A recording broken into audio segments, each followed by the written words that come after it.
Olá, sejam bem-vindos ao Culturarte. Eu sou a Thaís Cardoso. Diana Tomé. Gonçalo Lopes. Guilherme!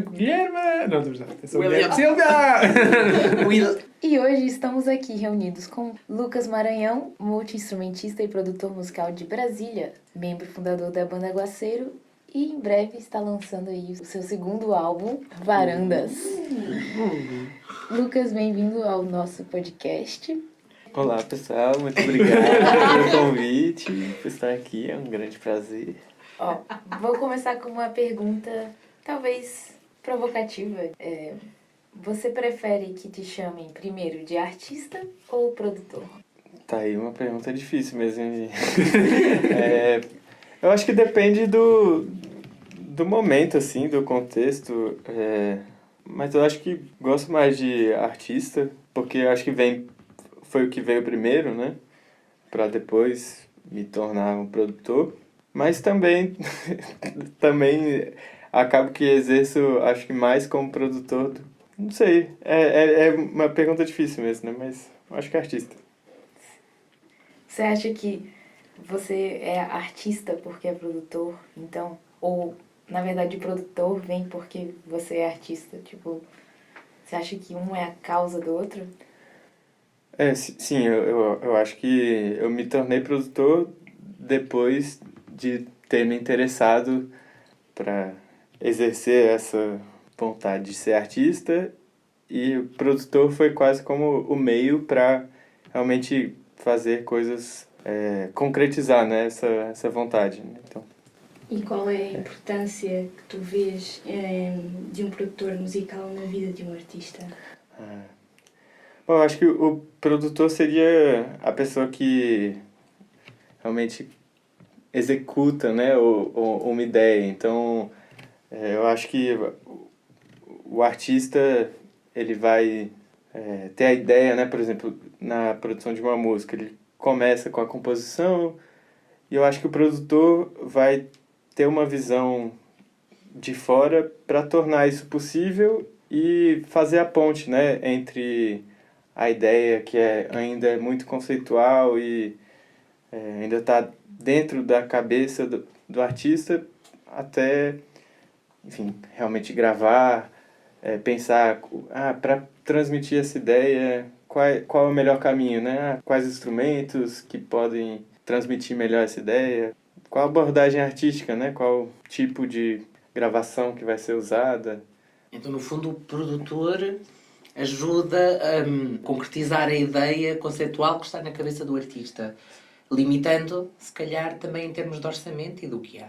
Sim, exatamente. Muitas vezes o artista sozinho, né, pode ter uma dificuldade de concretizar, né, tipo, de realmente ter um produto pronto, né, porque às vezes ele pode compor sua música no seu instrumento ou cantada, né, e o produtor vai pegar essa ideia, vai conversar com ele, né, porque a ideia é sempre evidenciar o artista, né? Então, pensar quais são os pontos fortes, né, desse artista para tentar mostrar isso nas produções. Mas já agora, como é que iniciaste o teu percurso a nível de produtor Sim. musical? Bom, que nem eu tinha comentado, né? Eu acho que acabei virando produtor pelo meu caminho como artista, né? Então, eu comecei aprendendo a tocar violão desde muito, muito pequeno. Aprendi com 8 anos de idade a começar a tocar violão. Aí, aos poucos, veio surgindo assim espontaneamente a vontade de criar minhas próprias composições. E conforme fui fazendo novas composições, surgiu a vontade de registrar elas, né? Então, comecei gravando assim com as câmeras digitais que tinha em casa, e com o tempo eu comprei um gravadorzinho, até parecido com esse que a gente está usando aqui para gravar o podcast.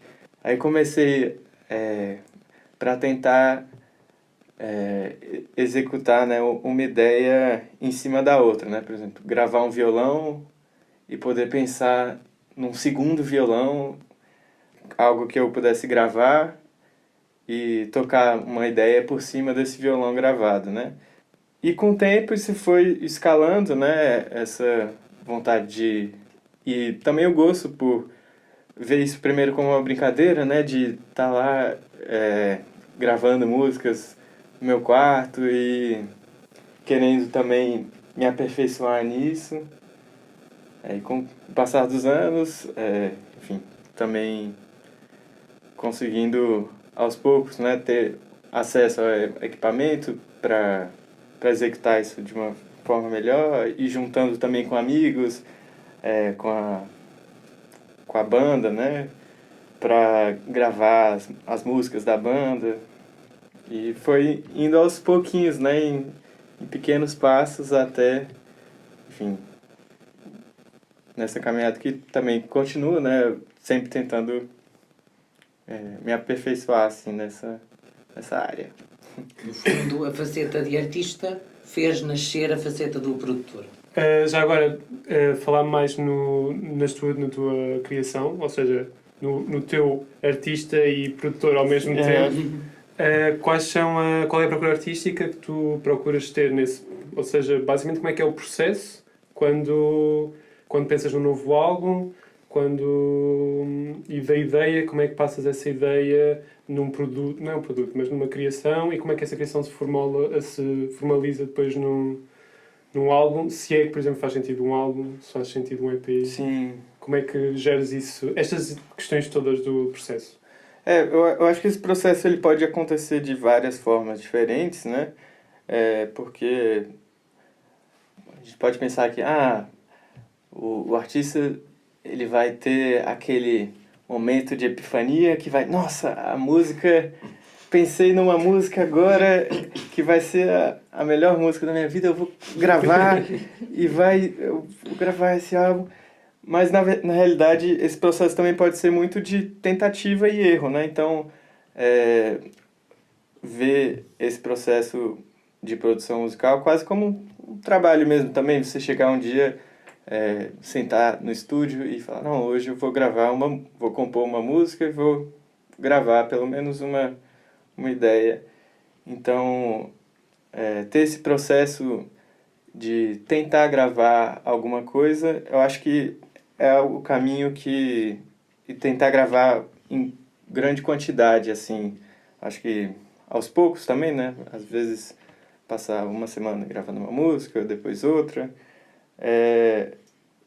Para poder ter ideias ruins também, né? Porque eu acho que o processo de ter ideias ruins, eu acho que é o caminho para alguma hora ter uma música... Uma ideia boa. Uma ideia boa, né? Então, o meu processo atualmente tem sido muito pela quantidade mesmo, para depois poder escolher realmente quais são as produções que eu realmente gostei e que são até ter uma quantidade de músicas para depois afunilar assim e fazer uma seleção de músicas que conversem entre si e que façam sentido, né, tematicamente e sonoramente em um álbum. Então, sobre essa questão do tentativa e erro, ou seja, pela tua conversa, dás a entender, pelo menos foi o que eu percebi, reages muito bem ao erro. Mas isso cria outro problema, na minha perspectiva, porque tens depois muita coisa, tens muito material, e afunilar este material todo, como é que o fazes? Falo porque a minha experiência Sim. de repente dizes, eu quero trabalhar sobre A, B, C, D e E. Isto já é muita coisa. Sim, e depois de repente tens de afunilar isto tudo em filamentos pequenos para... É verdade, eu acho que esse problema ele pode aparecer assim, né, de você não saber por qual caminho, mas eu acho que, pelo menos para mim, isso acaba que acontece de uma forma natural, assim, que às vezes quando eu tenho, por exemplo, né, eu gravei 4 músicas diferentes, aí quase que o exercício seria, se eu fosse obrigado a jogar todas as 3 músicas fora, qual que não poderia ser, né? Brincando assim, se alguém chegasse pra mim e eu gosto de criar situações. Vai, criança, escolhe 3 filhos, embora. Sim, situações quase que nunca aconteceriam, mas sei lá, Tá bem pensado. se eu perdesse o arquivo, né, de todas as músicas. Qual que você ficaria chateado? Será que eu ficaria chateado ou aliviado de não ter que trabalhar mais nela, né? Aí vai por esse caminho. Pois, porque por acaso eu estava a pensar no mesmo que o Gonçalo perguntou e a pensar se era muito complicado para ti essa seleção, ou se achas... À partida não, porque claro que vai chegar uma altura e pensas, bom, destas se calhar esta tem mais... ou tem mais bases, ou se calhar consegue ir mais longe. Mas para mim também faz uma confusão ter quase um caixote de lixo de ideias, vamos dizer assim, e de repente, fogo, fiz tanta coisa, mas lá está, acho que tem os dois lados, tens muita coisa, mas também tens um produto que realmente está fechado e está a trabalhar. Eu acho que é natural, assim, porque realmente tem músicas que às vezes eu começo e já na metade do caminho eu já percebo, eu nem tô tão animado para continuar. Então, acho que pelo menos naquele momento eu percebo, prefiro ir para uma próxima ideia. E aí tem músicas que quando eu começo, do começo já é algo que se percebe, assim, eu gostei, então eu quero ao menos finalizar essa para ser uma das opções, né, para entrar, né, no álbum. E já te disseram o contrário, ou seja, em vez de estou cansado de trabalhar isto e vou passar para o próximo, mas se calhar já tiveste o feedback de mas olha que aquilo realmente é bom e se calhar continua a trabalhar, que se calhar estás aí no intermédio, mas que se trabalhares vai se tornar uma coisa melhor. Sim, ou que tem a chaminha, por assim dizer. Sim, eu acho que isso acontece também, e o fato, né, de ter muitas ideias e ficar trabalhando durante muito tempo, às vezes, por exemplo, tem um dia que eu não estou com ânimo para iniciar uma ideia nova, né? Então, às vezes, eu vou olhar os arquivos para falar... porque é muito uma coisa de momento mesmo, né? Como a música é algo tão de momento, né? Então, hoje eu estou me sentindo mais melancólico, vou fazer uma música mais melancólica. Hoje estou me sentindo mais animado, vou acabar fazendo uma música mais animada. Então, dependendo do dia, acho que revisitar, né, essas músicas antigas pode criar uma outra perspectiva, né, para ela e acabar, enfim, gerando uma produção diferente do que seria se eu tivesse continuado ela lá atrás. Por acaso queria aproveitar para te perguntar, porque há uma semana, acho eu, vi uma entrevista da Billie Eilish com o Jimmy Kimmel, acho eu, e ele perguntava, acho que também não é de agora, mas só agora que eu vi. E ele perguntava-lhe por que razão, ou seja, não foi perguntou, comentou que mas o álbum é pequeno, ou seja, porque ela sendo uma artista super conhecida devia ter está-se à espera de um álbum de 20 músicas, mas assim o dela tinha tipo 12, porque ela dizia, só tem um vinil porque tipo não tem, porque quando tem a segunda lado tem 2 vinis, mas ela dizia isso. E eu queria te perguntar, que era também uma coisa que ela depois falava, se visto que estás agora no segundo álbum, se continuas a achar que no meio do que é um bocado o estado atual da maneira de se partilhar música, se continuas a achar que faz sentido este processo de construção de um álbum ou se só faz sentido singles ou não sei, mas o que é que achas sobre isso? Isso é uma questão muito importante mesmo, que é sempre comentada, né, entre os artistas, porque realmente se a gente for pensar no mercado de hoje, se for pensar na rentabilidade disso, né, sei lá, no retorno que a gente pode ter, realmente o álbum, pelo menos no Brasil, não é a ideia mais rentável, né, porque as pessoas consomem muito só singles mesmo, né, e hoje em dia com as redes sociais é tudo muito rápido, né, então você precisa dar um jeito de...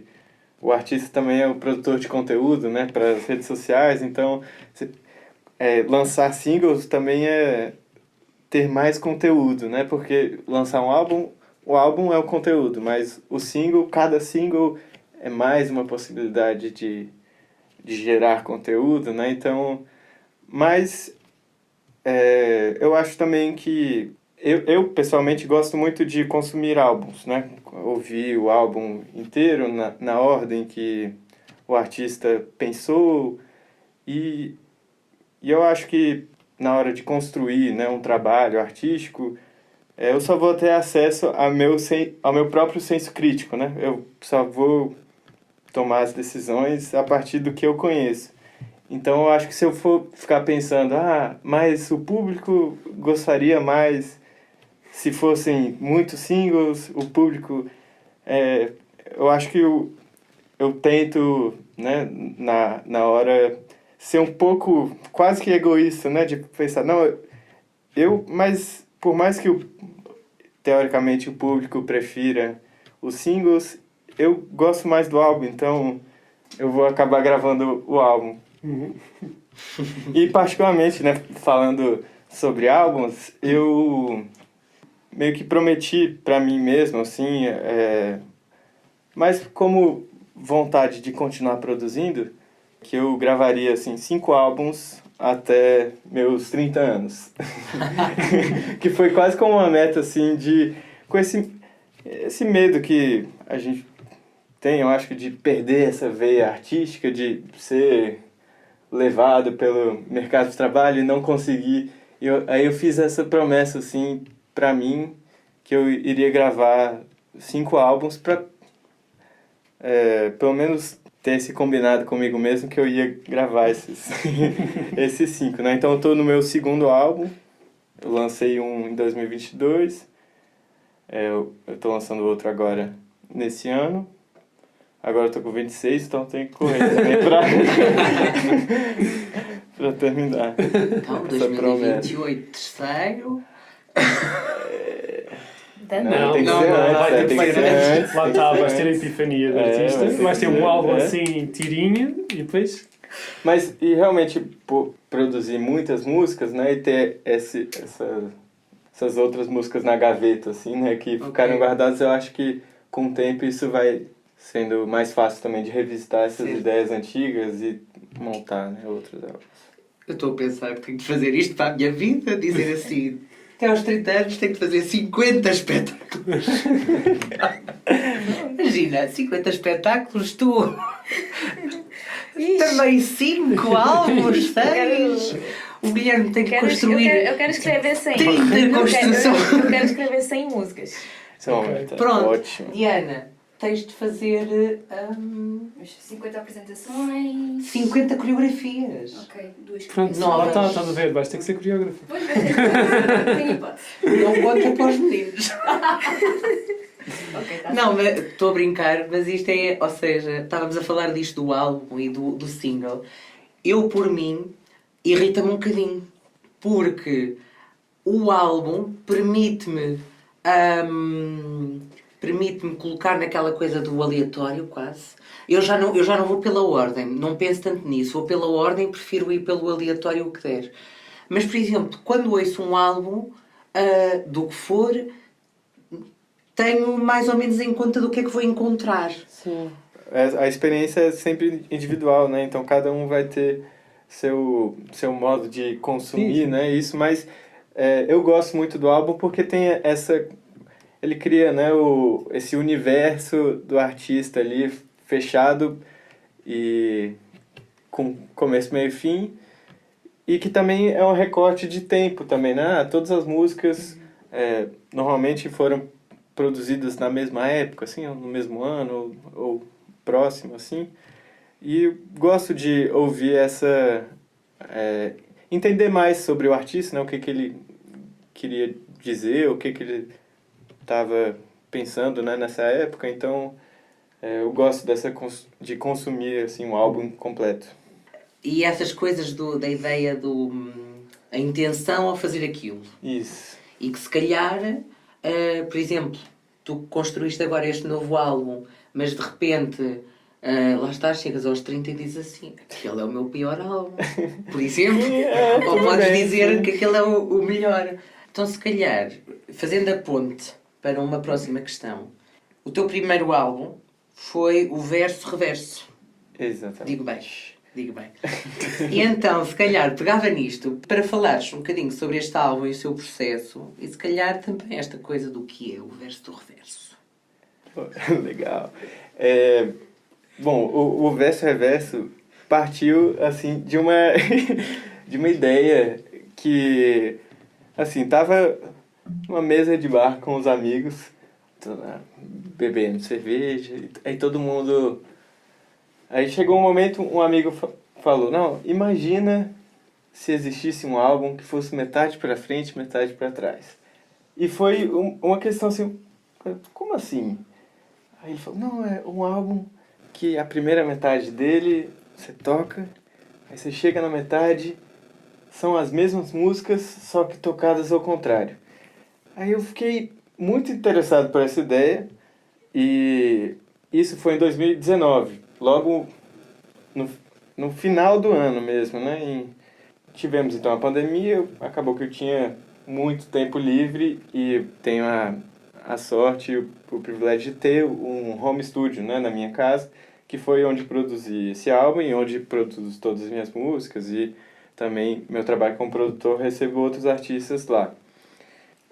Bom, esse foi todo um processo para reproduzir essa ideia, né, que foi dada para mim, que o álbum ele acontece de forma espelhada, né? Então, por exemplo, na primeira música eu gravei um piano, uma voz e um violão. A última música vão ter esses mesmos instrumentos, só que tocados ao contrário. O próprio arquivo de áudio, né, da música, ele é colocado no inverso. E depois reproduzindo, né, esse piano ao contrário e esse violão ao contrário, eu compus uma nova música em cima dessa base. Então, isso acontece dos dois lados, né? Na primeira com a última música, a segunda com a penúltima, a terceira com a penúltima e a faixa do meio, ela é metade para frente e metade para trás por si só. Sim.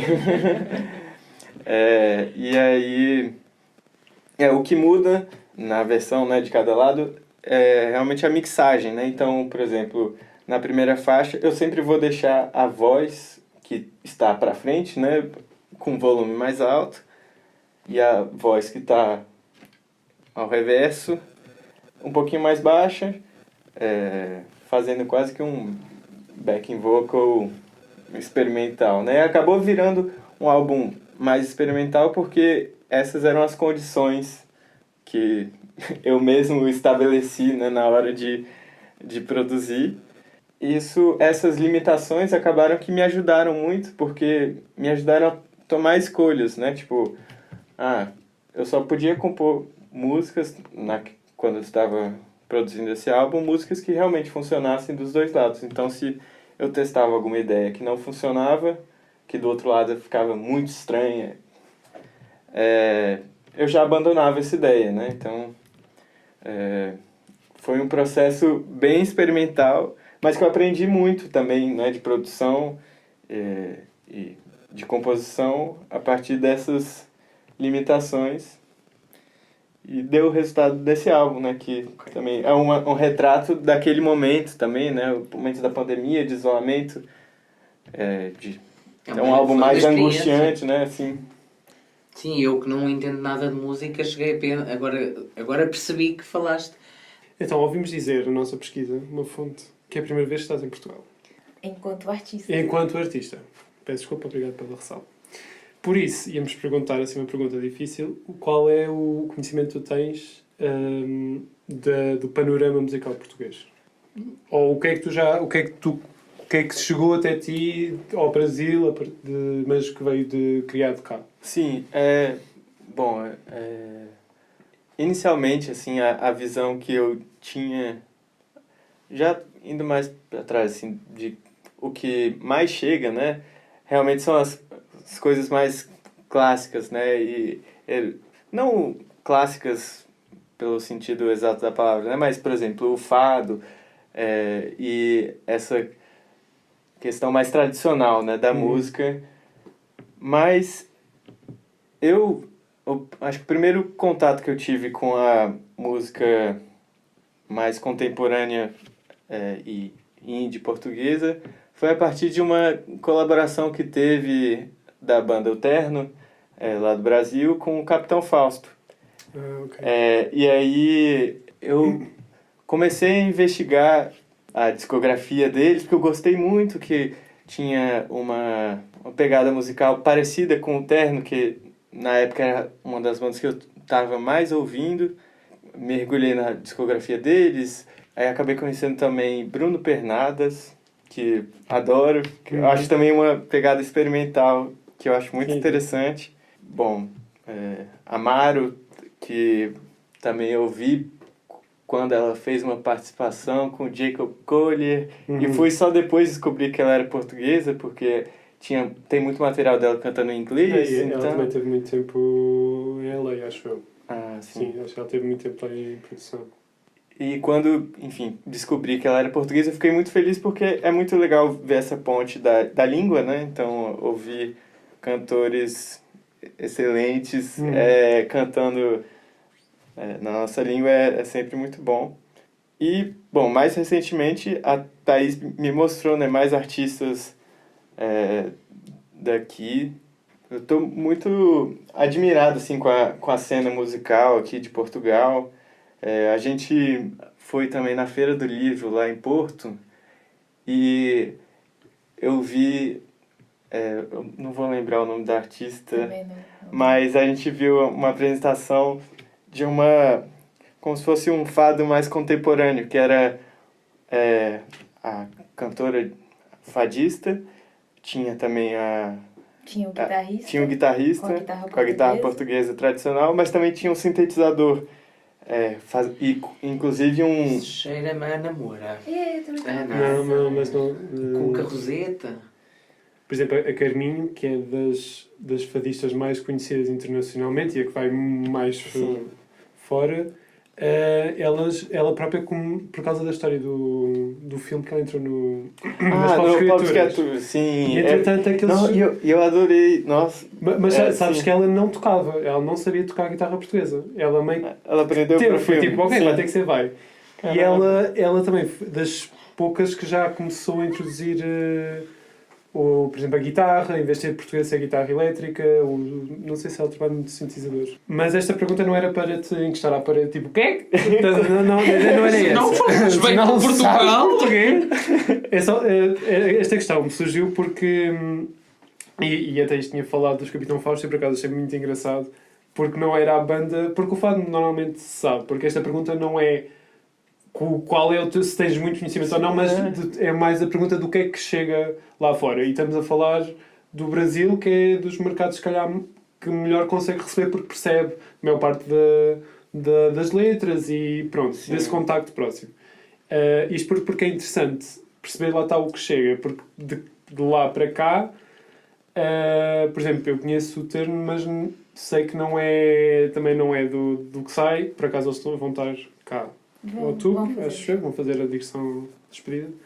Mas, porque nós também, do que basicamente recebemos é funk. Pronto. É funk, samba, achei, mas é muito... E a maior parte porque carnaval e tal, e nós gostamos e... porque isto leva-nos para a próxima pergunta, que é como é que vês esta interação entre a música brasileira e a portuguesa? Se achas que é mais fácil a brasileira, que eu pelo menos acho que é mais fácil a brasileira chegar cá porque é um mercado muito diferente, ou se achas que, por exemplo, a portuguesa poderia crescer, ou se podia haver uma simbiose maior entre as... Eu quando falo aqui não falo em grandes artistas, porque nós já sabemos que os grandes artistas vão sempre ter mais... vão ter mais pessoas a consumir, por exemplo, pensando na música brasileira, por exemplo, internacionalmente pensas na Anitta. E se calhar a malta nos Estados Unidos está a ouvir a Anitta porque ela também lançou em inglês, mas vai abrir ou vai ouvir o espanhol e o português. Pronto, é diferente. Mas mais nesta ideia, se calhar também mais no registro que tu gostas, se achas que poderia haver uma maior troca e partilha de projetos. Eu acho que com certeza essa ponte poderia ser mais bem trabalhada, né? Porque a facilidade da língua é algo que ajuda muito, né? Então, o mercado brasileiro, assim, a consumir...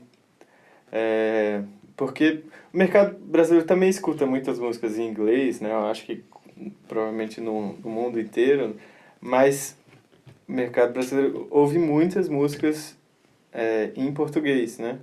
Então, acho que essa ponte é algo que poderia muito bem ser mais trabalhada para, enfim, levar artistas para lá também e trazer artistas para cá, ou até mesmo só colaborar à distância, né? Que hoje em dia isso já é bem mais plausível, né? Bem mais possível.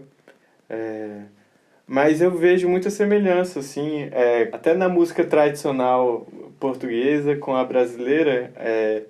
Ontem eu e Thaís fomos numa casa bem tradicional de fado. Fomos na Baiuca, lá em Lisboa. E a gente estava sempre comentando acho que a semelhança do fado com o chorinho brasileiro, né? Então, também essa questão de ser muitas vezes um trio, mas essa roda, né? E o formato, né? As estruturas, a cadência dos acordes é parecida. Enfim, Brasil É influenciado, é né? influenciado diretamente, Sim, né? mas isso isso, pois, pronto, isso já levanta questões nacionalistas e que nem por aí quero ir, mas é realidade porque eu também acho que é tudo muito cruzado, porque de certa forma temos que aceitar que houve uma altura da história em que nós tivemos uma ligação e isto cruzou-se. Sei que há muita coisa errada que aconteceu, mas este cruzamento cultural acho que é um fruto positivo. Pronto. E tanto com o Brasil, como com Angola, Cabo Verde, Moçambique, essa troca há, e acho que às vezes, pelo menos no panorama português, eu acho que nem sempre se reconhece esse passado, porque nós sabemos que claramente o fado tem que ter raízes, porque todos os seus musicais têm raízes do outro, mas às vezes limitamos pela história da moraria e da alfama e não vamos um bocadinho mais atrás. Só que às vezes é isso, eu acho que às vezes nós limitamos o país, limitamos a nossa criação aqui e não pensamos nem na lusofonia, nem noutros canais, porque acho que às vezes nem tem que fechar. Porque é um mercado muito possível. Sim. Pois, é isso. E foi aqui um bocadinho que, quando nós estivemos a preparar, que achei que podia ser interessante perguntar. E nessa vez que você está aqui em Portugal, você traz as canções já do seu álbum Varandas. Conta pra gente do que ele fala e o que você gostaria de partilhar com esse novo trabalho. Tens 5 minutos para promover o teu álbum. Este é um momento de promoção.